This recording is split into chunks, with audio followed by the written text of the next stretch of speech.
മനസ്സിലാക്കിക്കോളൂ. നമ്മൾ ജീൻസും ടൈറ്റ് പാൻസും ഇട്ട് കഴിയുമ്പോൾ നമ്മുടെ റീപ്രൊഡക്ടറി ഏരിയയിൽ ചൂട് കൂടുവോ തണുപ്പ് കൂടുവോ? ചൂട് കൂടും. ചൂട് കൂടുമ്പം വിയർപ്പും കൂടും. Yes or no? ചൂടും വിയർപ്പും കൂടെ ചേരുമ്പോൾ അവിടെ ഫംഗസ് വളരും, പൂപ്പൽ വളരും. പിന്നെ മലവിസർജ്യ ദ്വാരത്തിൽ നിന്ന് ബാക്ടീരിയ കൂടെ വളരും. ഇത് ഞാൻ മൈക്രോബയോളജിയാണ് ഡോക്ടറേറ്റ്. ഞാൻ വെച്ചുവെച്ച് പറയുന്നു, ഈ നട്ടുച്ച സമയം നിങ്ങളുടെ പെൺമകളുടെയോ മകനെയോ കൊണ്ടുപോയി ഡോക്ടറെ അടുത്ത് കൊണ്ടുപോയിട്ട് ഇവിടത്തെ ഒരല്പം വിയർപ്പെടുത്ത് സ്ലൈഡിൽ വെച്ച് മൈക്രോസ്കോപ്പിലൂടെ നോക്കിയാൽ നിങ്ങൾക്ക് ബാക്ടീരിയകളെയും ഫംഗസുകളെയും കാണാൻ പറ്റും. അതുകൊണ്ടാണ് ഖുർആൻ ഈ ശുദ്ധിക്ക് ഏറ്റവും ഇമ്പോർട്ടൻസ് കൊടുത്തിരിക്കുന്നത്. ശ്രദ്ധിച്ചു കേട്ടോളൂ, ശ്രദ്ധിച്ച്. ഇതോടെ ഞാൻ നിർത്തുകയാണ്. ആൺകുട്ടികളെ ആദ്യം എടുക്കാം. എന്തുകൊണ്ടാണ് ആൺകുട്ടികൾക്ക് കൗണ്ട് കുറയുന്നത്? അത് ഞാൻ നേരത്തെ കുറ്റം പറഞ്ഞുവെങ്കിലും അതിൽ നിന്ന് രക്ഷ നേടാനുള്ള വഴി കൂടെ കേൾക്കണ്ടേ? വേണോ വേണ്ടേ? നമ്മൾ ടൈറ്റ് ആൺകുട്ടിക്ക് സൃഷ്ടാവ് നമ്മളെ സൃഷ്ടിച്ചപ്പോൾ നമ്മുടെ ടെസ്റ്റിസ് എന്ന് പറയുന്നത് ബോഡിയുടെ വെളിയിലേക്കാണ് ഇട്ടത്. എന്താ കാരണം? ചൂട് 2 മുതൽ 5 ഡിഗ്രി ചൂട് കുറച്ചേ അടിക്കാൻ പറ്റൂ. ടീച്ചർമാർക്കൊക്കെ അറിയാൻ പറ്റും. താങ്കളെ കണ്ടിട്ട് കുറച്ച് ടീച്ചറൊക്കെ ആണെന്ന് തോന്നുന്നു. അപ്പൊ എനിവേ, അങ്ങനെയുള്ള ഒരു ചൂട് കൂടുമ്പോ DNA ഇനാക്റ്റീവായി പോവും, സ്പേംസ് ചത്തുപോകും. ഇതുകൊണ്ടാണ് കൗണ്ടുകൾ കുറയുന്ന കാരണങ്ങളിലെ ഒന്ന്. 2, പെൺകുട്ടികളെ എടുക്കുന്നു. ടൈറ്റ് ഡ്രസ്സും പാൻസും ഇട്ട് ഇവിടെയും ഞാൻ കണ്ടു കുറെ പെൺകുട്ടികൾ. അതുകൊണ്ട് ഞാൻ പറഞ്ഞിട്ടേ പോവുള്ളൂ എന്ന് ഉറപ്പിച്ചത്.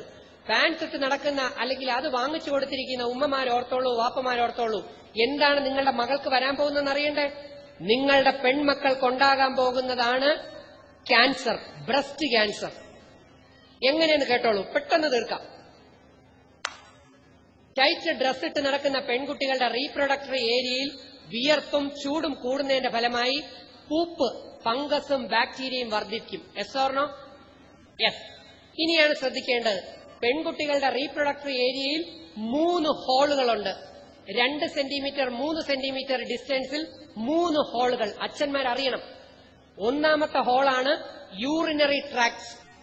അതിലേക്ക് ഫംഗസും ബാക്ടീരിയയും കയറുന്നതാണ് സഹോദരിമാരെ സ്ത്രീകൾക്കും പെൺകുട്ടികൾക്കും യൂറിനറി ഇൻഫെക്ഷൻ ഇപ്പൊ കൂടുതലായി വരുന്നത്.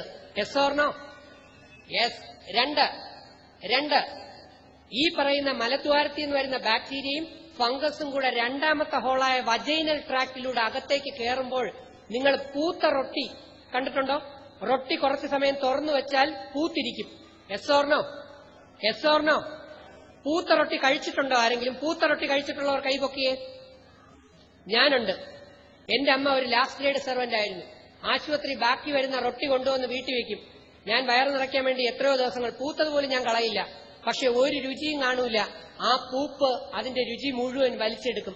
അതുപോലെ പെൺകുട്ടികളുടെ വജൈനയിലൂടെ യൂട്രസിലേക്ക് കയറുന്ന സെർവിക്സിലേക്ക് ഈ ഫംഗസും ബാക്ടീരിയയും കയറിയാൽ അവിടെ കെമിക്കൽ ഉണ്ടാകുന്നതിന്റെ ഫലമാണ് നിങ്ങൾ കേട്ടിട്ടുണ്ടാകും സെർവിക്കൽ ക്യാൻസർ. കേട്ടിട്ടില്ലേ? ക്യാൻസർ പടിവാതിൽ വന്നിരിക്കുകയാണ്. പടച്ചോൻ തരുന്ന ശിക്ഷയാണ്. ഏറ്റവും കൂടുതൽ ക്യാൻസർ ആർക്കാ? സ്ത്രീകൾക്കാണോ പുരുഷന്മാർക്കാണോ? സ്ത്രീകൾക്ക്. Cervical cancer.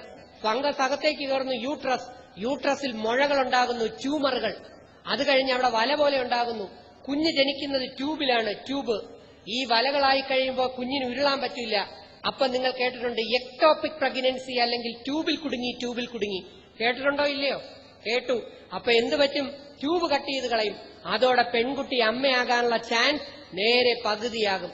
12 എന്ന് ഞാൻ നേരത്തെ പറഞ്ഞതിൽ നിന്നും 6 കുറയും. വല്ലോ മനസ്സിലാകുന്ന? എവിടെ എന്തോ മനസ്സിലാവണം. അത് കഴിഞ്ഞ് ഓവറിയിലെത്തുന്നു. ഓവറിയിൽ ക്യാൻസർ, അടിവയറ്റിൽ ക്യാൻസർ. ഇതെല്ലാം +2 ബയോളജിയിൽ ഞാൻ എഴുതിയിട്ടുണ്ട്, പോയി വായിക്കണം. തീർന്നില്ല. അങ്ങനെ എന്താ പറ്റുക? ഒന്നുകൂടെ യൂട്രസ് റിമൂവ് ചെയ്യും. അല്ലെങ്കിൽ നിങ്ങളുടെ ഈ സ്കൂളിൽ LP, UP, high school, higher secondary പഠിക്കുന്ന കുട്ടി വളരുന്ന പ്രായമാണോ, വളർന്നു കഴിഞ്ഞ പ്രായമാണോ? വളരുന്ന പ്രായം. ഈ ടൈറ്റ് ജീൻസ് ഇട്ട് ഇങ്ങനെ വളരുമ്പോ ഈ പെൽവിക്സ് എന്ന് പറഞ്ഞത് വികസിക്കുകയോ ചുരുങ്ങുമോ? ചുരുങ്ങും. പെൽവിക്സ് വികസിക്കാതെ ചുരുങ്ങിയാൽ അകത്തുള്ള ഗർഭപാത്രം വികസിക്കുകയോ ചുരുങ്ങും. ഭാവിയിൽ അവളെ കല്യാണം കഴിപ്പിച്ചു കഴിഞ്ഞാൽ കൊച്ച് അതിനകത്ത് കിടന്ന് വികസിക്കുകയോ ചുരുങ്ങുമോ?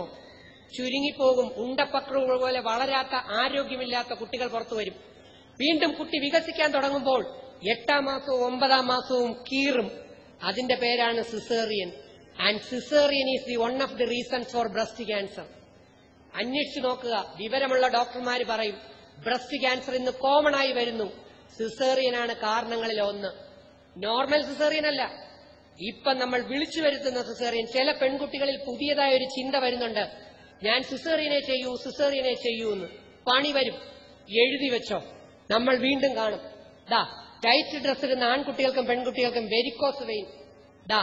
മുലക്കുടി, അമ്മയും കുഞ്ഞും തമ്മിൽ ഏറ്റവും കൂടുതൽ ബന്ധം വരുന്നത് മുലപ്പാലിന്റെ ബന്ധമാണ്. സിസേറിയൻ കഴിയുന്ന പെൺകുട്ടിക്ക് പാല് കുറയും, അവളും മകനും തമ്മിൽ അല്ലെ അറ്റാച്ച്മെന്റ് കാണൂല. എഴുതി വെച്ചോ. പത്രത്തിൽ വരുന്നു, സ്ത്രീകൾക്ക് മലയാളി സ്ത്രീകളുടെ ആരോഗ്യം കുറയുന്നു. ഈ ഇരിക്കുന്ന സഹോദരിമാരിൽ, അവിടെ ചിക്കൻ വിഴുങ്ങിക്കൊണ്ടിരിക്കുന്ന സഹോദരിമാരിലൊന്നും പലർക്കും ആത്മാവിന് ശക്തിയില്ല, ഈ ശരീരത്തിന്റെ ശക്തിയേ ഉള്ളൂ. പക്ഷേ 10 ദിവസം, ഒരു മാസം റംസാൻ നോമ്പെടുക്കുന്നത് നമ്മളെ പവർഫുൾ ആക്കാനാണ്. 2007 തൊട്ട് കൃത്യമായി റംസാൻ നോമ്പും കൂടെ എടുക്കുന്ന വ്യക്തിയാണ് ഞാൻ. അതിനുശേഷമാണ് ഞാൻ ഇത് എഴുതി തുടങ്ങിയത്. Most unhealthy habits of females. പെൺകുട്ടികൾക്കുണ്ടാകുന്ന 10 പ്രോബ്ലംസ് ആണ്, പറയാൻ സമയമില്ല. 2 വീലർ ഓടിക്കരുത്, പെൺകുട്ടി കാർ ഓടിച്ചോളൂ. ഇപ്പൊ സൗദിയിൽ ഒരു നിയമം വന്നു, പെണ്ണ് കാർ ഓടിക്കാൻ പാടില്ല എന്ന്. പക്ഷെ ഞാൻ ശക്തമായി പറയുന്നു, കാറിന്റെ ഞാൻ പറയുന്നില്ല, 2 വീലർ. കാരണം നമ്മുടെ നട്ടെല്ലിൽ തേയ്മാനം ഉണ്ടാവും. നമ്മൾ ബസ്സിൽ തന്നെ കുറെ സമയം സഞ്ചരിക്കുമ്പോൾ നടുകഴപ്പുണ്ടാവും. നിങ്ങൾ പെൺകുട്ടികൾ 2 വീലറിൽ നമ്മുടെ റോഡിലൂടെ ഇങ്ങനെ ചാടി പോകുമ്പോൾ കുറച്ച് കഴിയുമ്പോൾ എന്ത് പറ്റുമെന്നറിയാം, ഈ ആരോഗ്യത്തിൽ കുഴപ്പമില്ല, നട്ടലുകളുടെ ഇടയിലുള്ള ഡിസ്ക് തേയ്മാനം വരും. ഈ പെൺകുട്ടി 2 പ്രസവം കഴിയുന്നതോടുകൂടി നട്ടല് ബാക്ക് ബോൺ പേഷ്യന്റായി വീഴും. ഓർത്തു വെച്ചോളൂ, കാണാൻ പറ്റും. കൂടാതെ പെൺകുട്ടികൾ കുറെ പേർ ആൺകുട്ടികൾ മുതുവിൽ ചുമക്കുന്ന കണക്ക് വലിയ വെയിറ്റുള്ള ബാഗ് മുതുവിൽ ചുമക്കുന്നുണ്ട്, ഇല്ലേ? ആ പെൺകുട്ടിയുടെ യൂട്രസിന്റെ പൊസിഷൻ കൊണ്ട് താരും. പൊസിഷൻ താന്നാൽ എന്തു പറ്റും സഹോദരി? അബോർഷൻ ടെൻഡൻസി കൂടും. അതുകൊണ്ടാണ് ഖുർആൻ പറഞ്ഞത്, പുരുഷനെ ഞാൻ മുൻപിൽ നിർത്തിയിരിക്കുന്നു. എന്തിനാ? അവനാണ് ആരോഗ്യ ദൃഢഗാത്രൻ, നിന്നെ ചുമക്കാൻ അവന് മാത്രമേ കഴിയൂ, അവനാണ് നിന്റെ സംരക്ഷണ കവചം. പക്ഷേ സ്ത്രീക്ക് ഇഷ്ടമല്ലെങ്കിൽ നീ രോഗിയായിക്കോ. വലിയ വെയിറ്റ് എടുക്കാൻ നമുക്ക് പറ്റില്ല. യൂണിയൻകാരെ 50 കിലോയുടെ പഞ്ചസാര ചാക്കെടുക്കും, നമുക്ക് പറ്റില്ല. പെണ്ണിന് ഒരിക്കലും സ്ത്രീയും പുരുഷനും സമമാകില്ല. ആ സത്യം മനസ്സിലാകണം.